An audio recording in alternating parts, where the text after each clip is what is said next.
Today's guest, who consulted about adoption themes for the Hulu series Little Fires Everywhere, wrote an article many years ago that goes viral just about every year.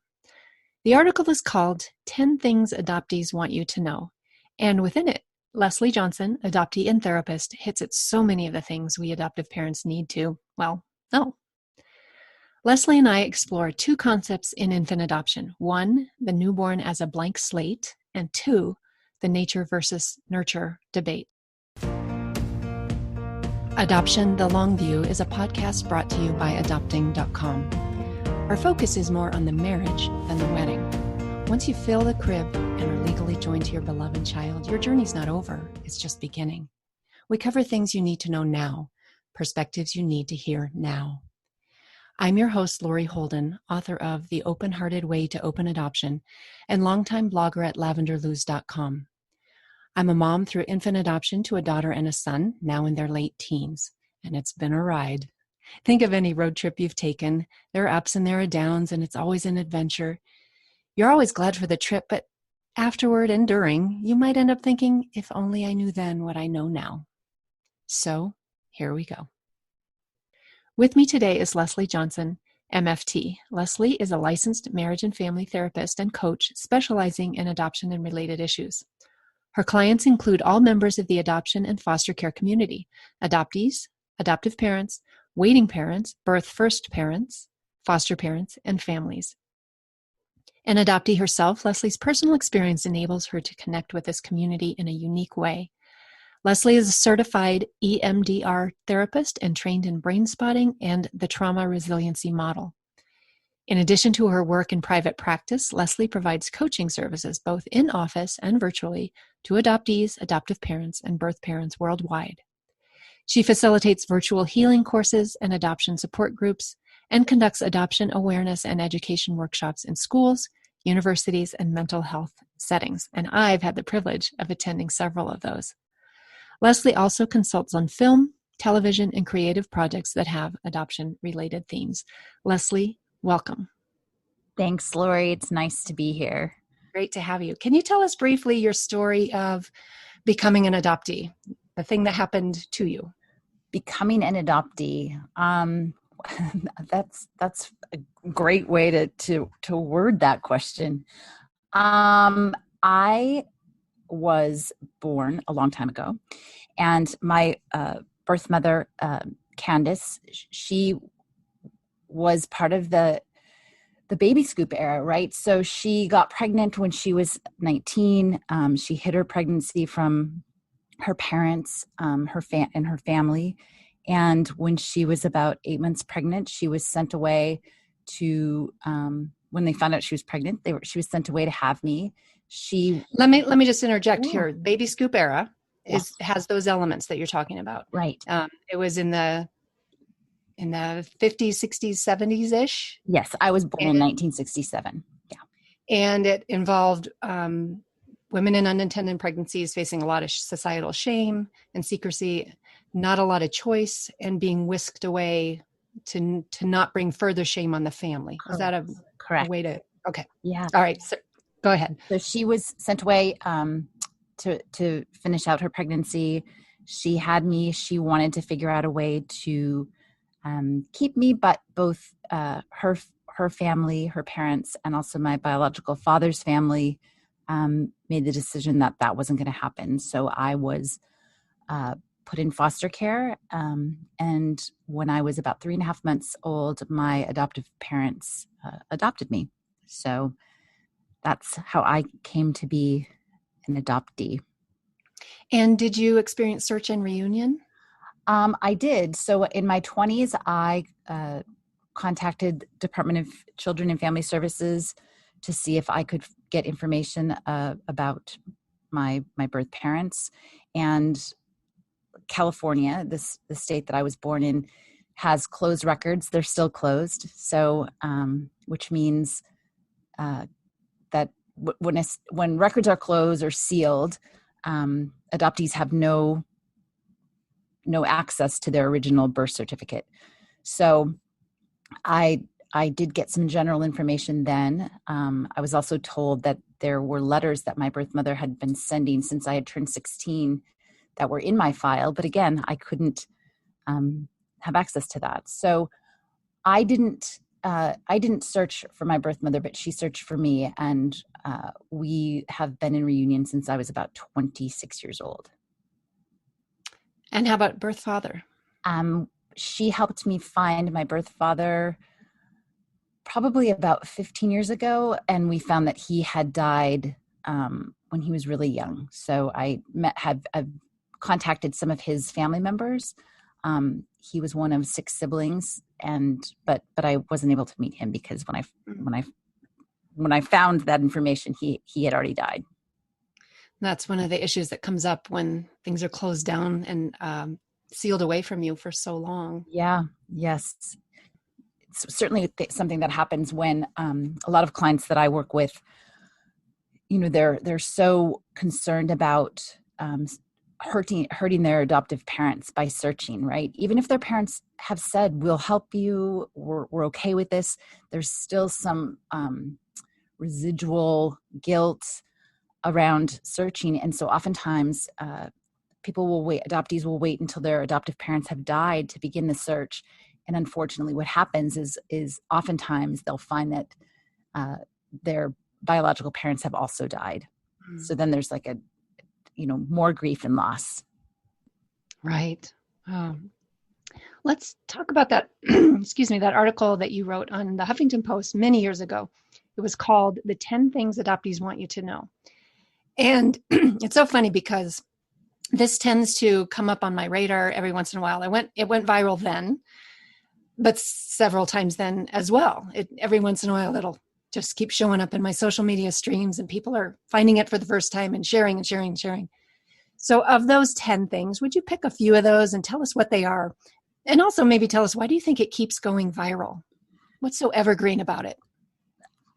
Well, I think it's kind of basic information that I think most adoptees would like not only their parents to know, their adoptive parents to know, but also society in general. I think it's I don't know, kind of common sense, I think, among the adoptee community. And I think over the last several years, people are beginning to choose to listen to adoptee voices around matters of separation and adoption-related issues that, the person who has lived that experience, that's certainly one of my goals, is to really elevate the adoptee voice. But I think that maybe one of the reasons that it was popular and sometimes still is shared is just that it's some really common themes that adoptees want people to know. Can you pick a couple of those? It's hard to pick a favorite or something when you have 10 of them. Probably all are very meaningful to you. But what has been perhaps the most helpful with your clients? I think probably the idea around, or not idea, but the fact that adoption, that there's trauma involved, right? There's trauma involved in separating a child from their biology. And I think that there's a term that we use, adoptees use it, but I think it can be applied to all members of the adoption community. So adoptive parents, first parents, and adoptees, but this idea of coming out of the fog. And to come out of the fog is to recognize that separating there's grief and loss that's inherent in separating one from their biology, and that this grief and loss can be exacerbated if you're also separating someone from their birth country, their birth language, their culture. So I think that's a really important point that the article addresses. And I think there was the idea that because it was the separation was pre-verbal, that it didn't get encoded as a thought into the brain. But in the work that I've done in hospitals, we can see that when everything about the environment changes at that moment of placement, the gait of the mom, the sounds of the mom, the heartbeat of the mom, the sense of the mom, all the sensory input changes. That is encoded as a memory, maybe not a thought, but a memory. Right. So if we think about like you said, baby knows in utero, baby knows the sound of mom's voice, the gait of her walk, the external sounds of the environment. And when baby's born, baby needs familiar mom to soothe him or her. And when that separation occurs, it's feels dangerous for the baby, right? So the levels of cortisol, the stress hormone, increase. And again, baby needs familiar mom to act as that soothing agent. Um, and because there is no language, the language centers of the brain haven't developed. There are no words to describe that event, but it is encoded in the nervous system, and we call it an implicit memory. So implicit memory, so a lot of times my clients will come in and an implicit memory is there are no words to describe it. Again, it happened before language. If the separation happened before the language centers of the brain, so around 3, it's encoded just sensory only. And so clients will come in and they'll say, gosh, I feel, I just have these feelings and I can't exactly put words to them. So a lot of times I'll say that could just be information that this is stemming from something that happened before you had words.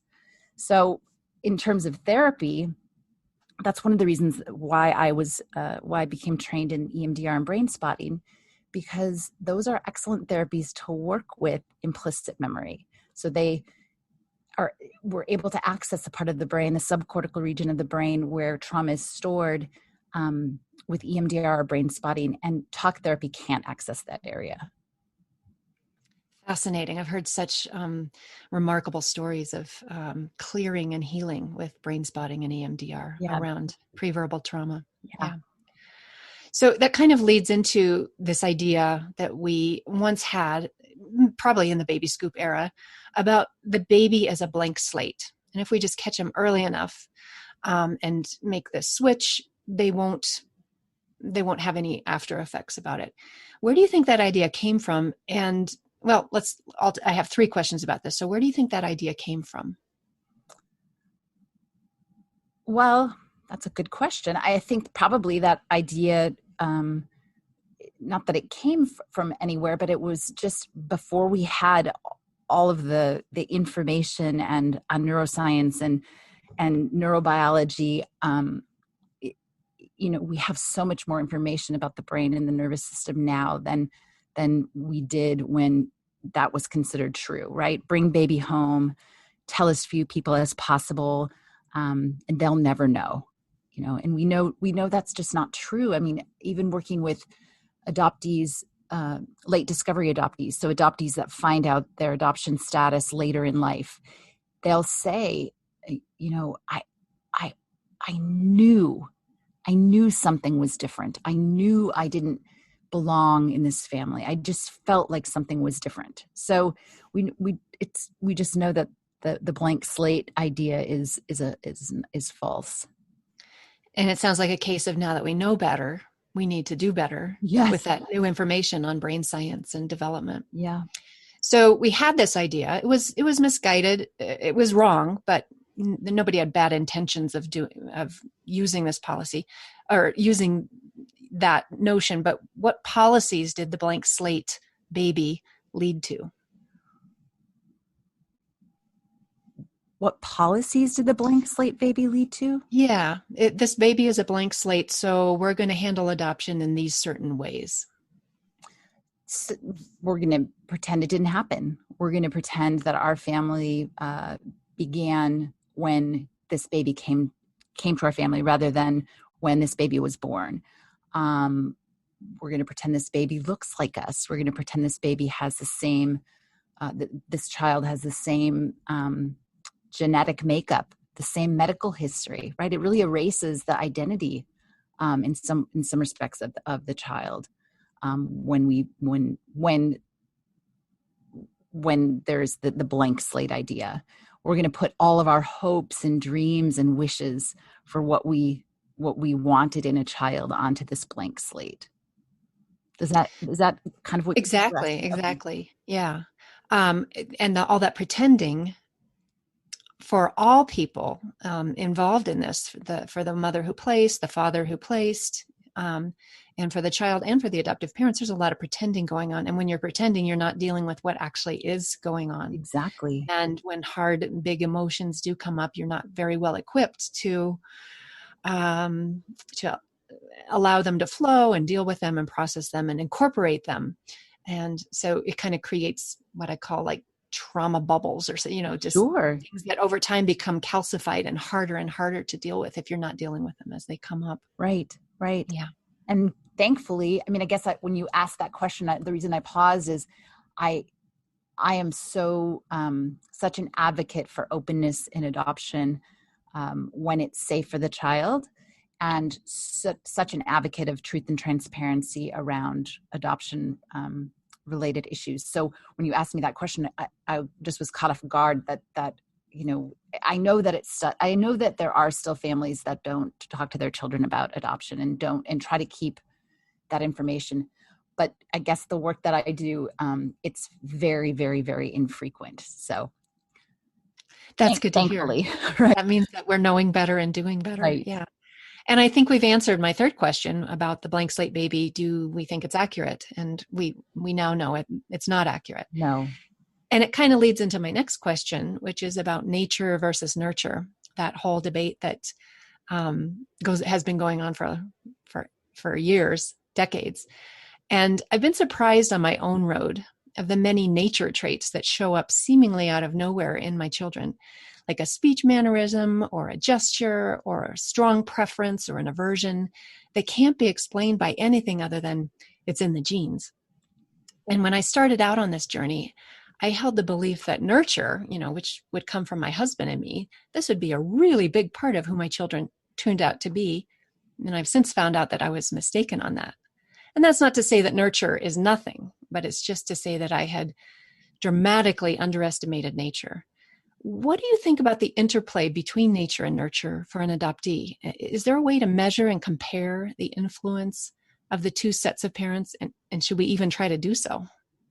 Yeah, that's a good point. I'm not sure if there is a measure. I think it's a combination of both, but I've certainly found both personally and professionally that when adoptees are in reunion and they meet someone that's biologically related to them, maybe looks like them, they do begin to notice like, oh, gosh, that's where I got this.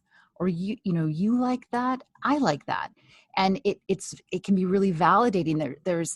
It's a form of mirroring, but it can be really validating and help an adopted person kind of again put more of the pieces of their puzzle together. And so I guess to answer, I think it can be it's a little bit of both. And I think as the adoptee grows up, the adopted child grows up, and they nature nurture, how do they want to integrate the two, in further forming their identity? What would you say to adoptive parents who are working with you and they have feelings about all that nature and it makes them feel maybe diminished? What would you say about that? Well, I guess that speaks to, and I'm curious when you say diminished, I guess it speaks to one thing that I really encourage is, adoptive parents really doing their own work before they adopt, and continuing to do their own work and educating themselves around adoption related issues throughout the process, and keeping themselves educated as their child grows up. So that might be what I would talk about. I would want to explore, the hows and the whys of their feelings around their child's biology. Bring it out into the open, right? Yeah. Which is, open adoption means so much more than just the contact. It kind of means being willing to bring things out into the open when they come up. Absolutely. And I would, your book is one that I recommend all the time, because I think it explains so beautifully the varying degrees of openness. Because I think sometimes parents think, oh my gosh, open adoption means, there are two extremes. We send a picture a year, or, we're having holidays together. And there's so many, I don't have to tell you, you wrote about it, but it's so helpful to make it known that there's so many places in between. And even if you don't have contact for whatever reason, Right. temporarily or permanent, you can still have openness with your child. And that's Exactly. really a deeper goal than having contact with birth parents. Exactly. And it's so, so, so important, because kids are thinking about their biology. They're thinking about their birth parents. They're wondering if they have siblings. I mean, they are. They absolutely are. Yeah, you wrote an article once called "Adoptees Are in Reunion, Whether They're Searching or Not." What do you mean by this, and how can that be? Well, what I mean is, I think parents will sometimes say, we told our child they were adopted, and we told them if they ever have any questions, they can come to us, and we'll be happy to ask. But what I always say is, kids aren't going to come to you. Your kids aren't going to come and ask you questions unless they're really sure that you're comfortable with the topic. So I encourage parents to bring it, oh my gosh, you are so good at baseball. Dad and I are terrible at sports. So, Sally, your birth mom must have been good at baseball, or maybe your birth father, Ron, was good at baseball. So you're bringing up, just so they know that it's on your radar. But to that point, what I mean by adoptees are in reunion, whether they're searching or not, is kids especially are thinking about it. They're wondering if they're in the supermarket, if their birth mother, ran into them, would she recognize them? Do they have siblings? Are their parents alive? So I was working with a client once, and I have permission to tell this story. But he was having trouble in school. He was 8 years old. He was having trouble in school, and his parents wanted me to work with him. And he was adopted. And so I always see parents first to get a good history. And I ask them how they talk to him about adoption.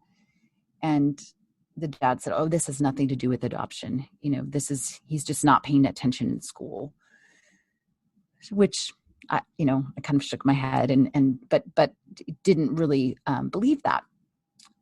So I got some more information, and the next week they brought their son in with them, and he sat down, and I said, well, tell me, do you know why you're here? And he said, well, yeah, my mom said that you were adopted too. So I do disclose that I was adopted. And he said, my mom said you were adopted too. And I said, yes, I was adopted. Tell me about that. Tell me about that. That's all I said. He said, well, I think about her when I wake up in the morning, and I think about her sometimes when I'm getting ready for school. I don't really have time to think about her at school. I think about her when I get home, and I always think about her before I go to bed. So his parents were, they were so surprised. I wasn't surprised, but I didn't ask him, tell me about your birth mother. I said, just tell me about that. And, he went on to talk about wondering if he had, like I said, wondering if he had siblings, how many. He had developed this whole fantasy of when he would meet his birth mother, where they would go for ice cream. So he was in reunion, right? So we talked more about it, and his parents were able to give him some information that they hadn't given him. They were able to share a picture of her, and, no surprise, he was, able to focus better at school. Right. So there was a direct relationship, because I'm guessing he was, thinking about this at school too. That mind chatter based on that Yeah. forbidden thing that wasn't accessible to him. Right. Yeah. Right. I've heard a name for that technique that you mentioned, to sometimes try to bring up adoption in a very non-threatening way. I've heard it called dropping pebbles. Oh, that's nice. I think a woman named Holly Golden came up with that. And so adoptive parents just once in a while say something like you were saying, like, oh, I wonder if your birth mom is good at this, or I wonder if your first dad has this trait too, or, oh, look, we're driving by the hospital where you were born. Right. And sometimes, that just gives them a chance to pick up the rope. Yep. And engage with you in a non-threatening way if they want to. And just because if they don't, it doesn't mean you stop doing it. Right. You keep doing it once in a while. Right. Right. And kids eventually will say, they'll either say nothing, or they'll engage, or they'll say, stop talking about that, so, Yeah. but whatever the response or non-response isn't a cue to stop bringing it up. And what can parents do to feel safe to the child, to feel safer? I mean, everybody wants to feel safe to their child, but what are some of the things that we adoptive parents sometimes do that can shut our kids down when they may want to open up about something? Well, that's a great question. And I think part of it is again, doing their own work so that they are, and this is hard, maybe that they don't get their feelings hurt, right? So every adoptive parent is going to hear, "You're not my real mom. You're not my real dad."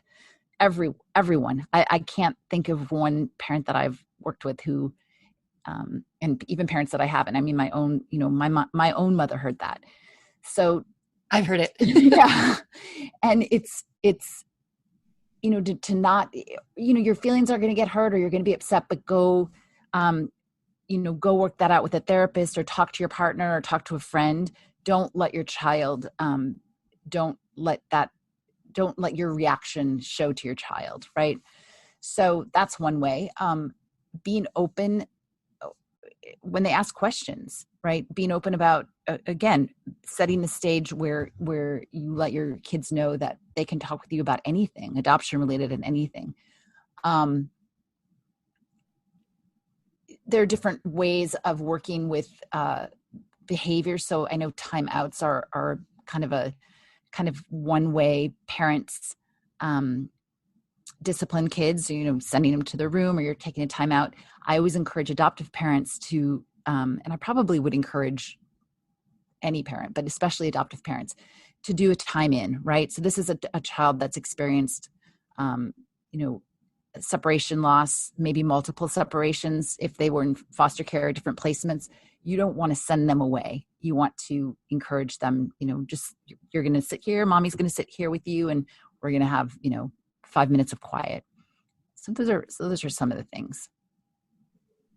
And when you were talking about adoptees who wait until their adoptive parents have passed before they'll search for their birth parents, even though their parents have said, "We'll be alongside you, we'll walk with you," there may have been, what I've found in my own journey is there may have been hints besides the words, "We'll be with you," but there may have been other cues that adoptees are sometimes very adept at intuiting and picking up, cues that they're not totally okay with that search. And so that divided loyalty that the adoptee is fearful of having, they sense that somehow.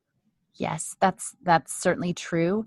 And then just even thinking about, when something traumatic happens, so I'm referring to, again, separation from one's biology, it really changes the way people view themselves in the world, right? So common themes and common beliefs adoptees have are, it's not safe to trust. I'm not lovable. People leave. I'm not worthy.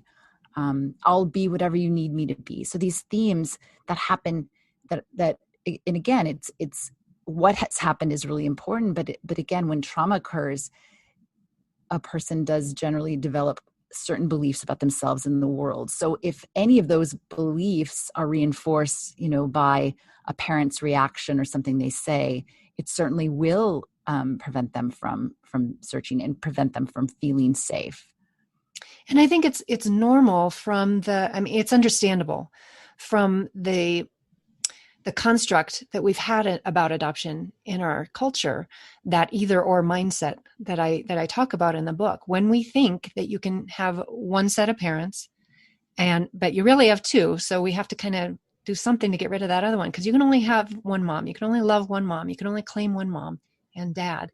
If we have that subtle thought in our collective consciousness, then even if the child isn't, or even if the adoptee isn't picking that up from their parents, they're picking that up from the culture of I really can't look, because the first question anybody says about if you're looking for your birth parents is what? What do your adoptive parents think Right. about that? Right. What's the effect on your adoptive parents? Right. And weren't they good enough for you? Why do you need more? So that all of those are in line with that either or construct. And so I think what's needed both on the micro level of parents and the macro level of society is the shift to a both and. Yes. And I use that all the time. There's so many, in the concept of reunion, and also just in the concept of adoption in general, right? So adoptees are, society tells adoptees that they should be grateful, that they're lucky, that adoption is such a wonderful thing. So it can be, right? And I always say, I can say as an adopted person that I actually am grateful that I was adopted. I know my birth family. I know my adoptive family. I do have gratitude, and I've also struggled with issues that a lot of adoptees have struggled with, right? Anxiety, depression. But they're so, yeah. And I use your both ands all of the time, because there's so many that apply to adoption. And I see so many adoptive parents now out there trying to change the rest of the culture with this both and perspective, and becoming kind of ambassadors for this new way of looking at adoption. That, I mean, just in the course of our conversation, we've covered so many parts of the baby scoop era that have served to hurt adoptees and adoptive families and first parents. Right. And once you know all that, it makes no sense to continue on with that outlook. We need a different way, a different paradigm for this. Yes, definitely. Definitely. What kind of projects are you working on these days, Lesli? I am working on a few different projects, but the one that's currently just happened is I developed a course, healing course for adults who were adopted. So it's a 6-week virtual course, and we are in our 5th week. So I'll launch that again in January. But that's just been a really, really great experience. And just to witness, I was telling you before the call, just to witness the community aspect. I think that it's, adoptive parents, first parents, adoptees, when you can find another person or a group of people that have a similar experience and develop that community, it can just be so healing. Yeah. And one of the good things that's come out of this COVID era is this new way and willingness to connect with people. Yes. Despite geography. So, right. Yeah. I have a teen group, a group for teens who were adopted, and we used to meet in person. And when COVID when the lockdown or shutdown, whatever you want to call it, began, we opened that group up to everyone. So we now meet weekly, and we have kids from all over the world, actually. And it's remarkable. Again, that sense of community and you get me, and it's wonderful. I think of how my life would have been, or how my teen years would have been different had I had a group of other teens who were adopted to sit and talk about music with. We're not always talking about adoption. We're just sitting in there talking. Just building connection. Stuff. Yes. Yeah. So I'm reflecting on some of the things we've talked about today, and I'm thinking that there are some really tough things for adoptive parents to hear, because no parents go into adoption wanting to have contributed to the trauma and separation of a child. And I'm thinking that there may be some people who would rather stay in the dark about this and have the covers over their head than know this really tough stuff about how our children start out with this kind of tough thing. What would you say as a therapist and as an adoptee to adoptive parents, or how do we incorporate that tough information into our parenting, into our existence with our child, knowing that these hard truths exist? That's a great question. And I think you're absolutely right. Sometimes it feels like it might be easier to deny or wait, we'll wait to talk about that. And what I encourage parents to do is with the notion that I believe parents are their child's best advocate, right? So get comfortable with all parts of the story, and get comfortable with this. Your family started with this incident that was separation, and there is going to be grief and loss that are inherent in that. And when I say get comfortable, I don't mean get comfortable that it's okay, but get comfortable talking about it. And if you're not, find a group or find a therapist that can help you with the language. And because the earlier parents start talking about it, the better. Because you're letting your child know then that you are a safe place, that you can handle whatever they bring to you, and you're helping them, helping them begin to form an identity, their identity. And I think that talking is so important on two different levels. One, because they're hearing it from you, and two, because you're saying it. And the more we say it, kind of like a stone getting polished, it gets smoother and smoother the more we are working it, kind of. Right. It's a great analogy. Yeah. So you're basically saying that adoptive parents have to do the work that we're asking adoptees to do in their life too, which is to incorporate the happy parts and the sad parts. Yes. And not deny either, and not outsize or minimize either, but really put them into proportion with each other and become whole in that way. Both sides of something. Exactly. Back to the both and. Both the happy and the sad. Right. So this is a question that I asked of all of our guests. Can you boil things down to your best piece of advice for adoptive parents about the long view of adoptive parenting? Well, I think you just said it best. I think that the adoptive family works best when adoptive parents have done their work and continue to do their work. I think that's my number one recommendation for adoptive parents.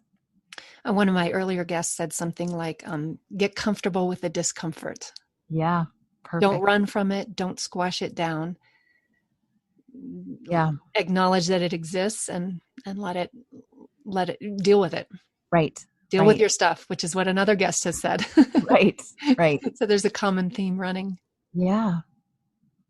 Well, I really appreciate your being here with us today, Lesli, and sharing all of your insights and wisdom about adoptee-related issues, adoptive parenting, and all of that. So thank you for joining us. Thank you for having me, Lori. It's great to talk to you. With each episode of Adoption the Long View, we bring you guests that expand your knowledge of adoptive parenting. Please subscribe, give this episode a rating, and share with others who are on the journey of adoptive parenting. Thanks to each of you listeners for tuning in and investing in your adoption's long view. May you meet everything on the road ahead with confidence, capability, and compassion. Special thanks to Clemencia de Leon for her behind-the-scenes assistance and thoughtfulness throughout this season, and to Adopting.com for producing and sponsoring this podcast.